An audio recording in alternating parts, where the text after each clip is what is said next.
Boa noite. Vamos abrir as portas do nosso sanatório. Verão, quase chegando. Isso me dá arrepio. Calor que tira o ar, mosquito, sensação de moleza. Ai, que vontade de morrer. Bom, mas pelo menos temos a opção de recorrer a uma piscininha. Só que antes de mergulhar, escuta essas historinhas. Essa noite vamos conhecer 2 lugares onde se deve pensar 2, 3, 10 vezes antes de molhar os pés. O primeiro fica na Austrália, o que é considerado o ponto mais assombrado do continente. Queensland, no Parque Nacional de Baby in the Bounders, onde há uma floresta majestosa, escondida em meio à vegetação. Também há uma placa que avisa: esse riacho ceifou muitas vidas. E logo à frente, águas verdes, cristalinas, maravilhosas, que são o destino preferido para muitos campistas, mochileiros e agora também investigadores sobrenaturais.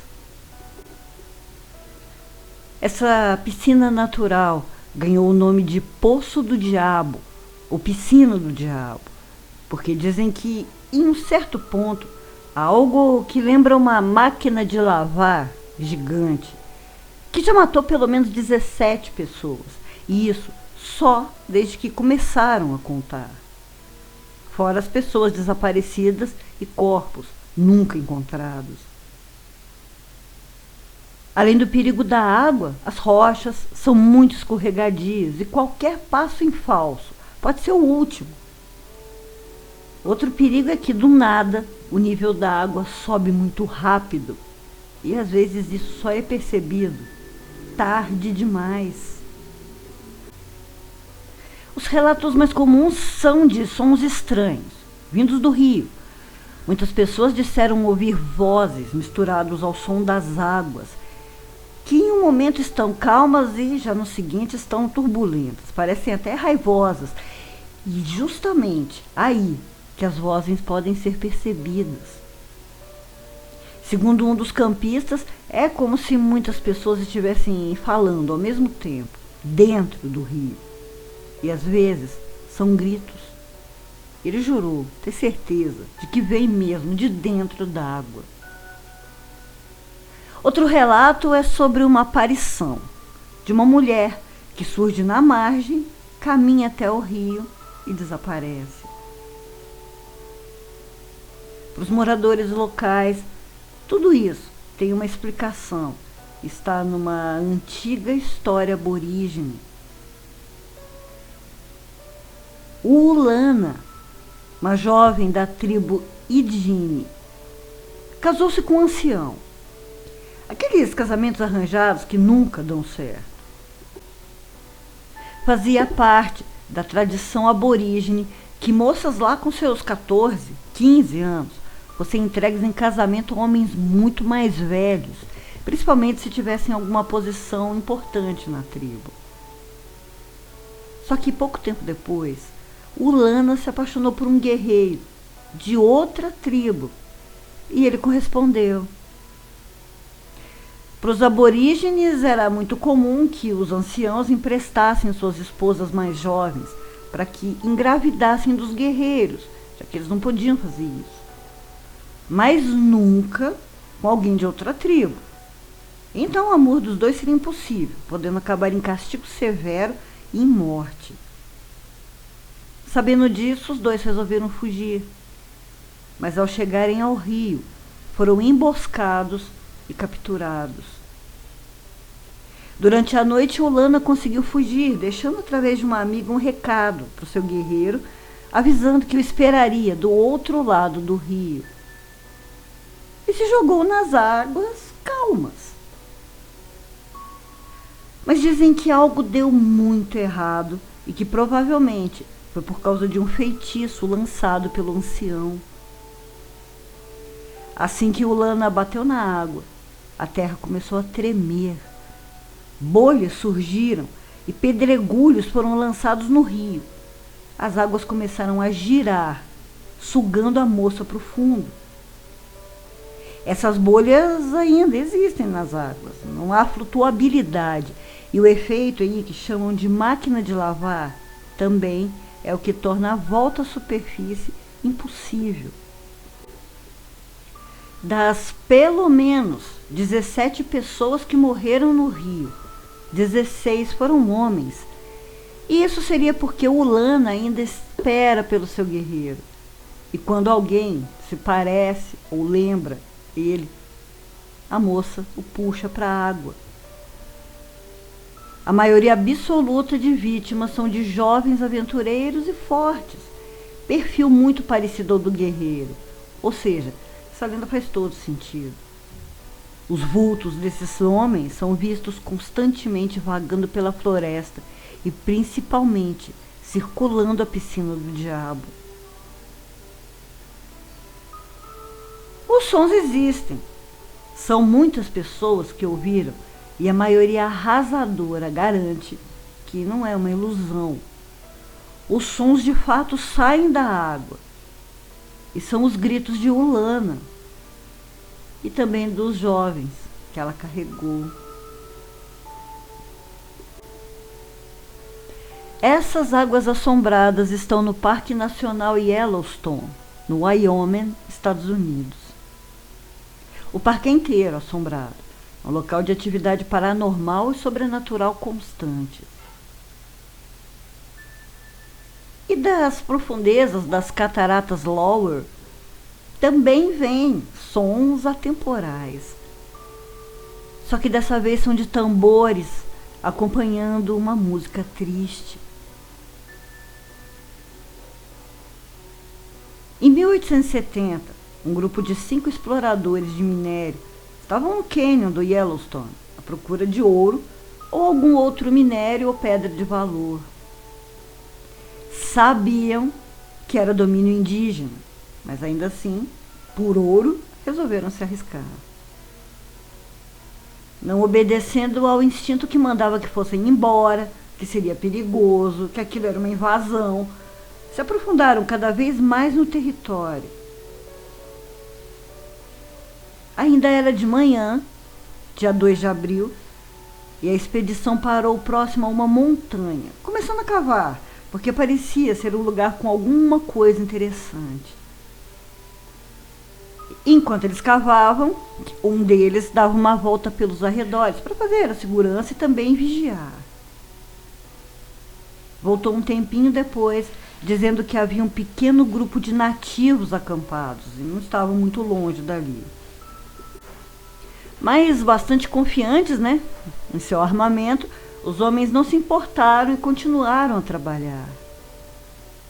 E o dia inteiro de trabalho duro fez com que o grupo pegasse logo no sono.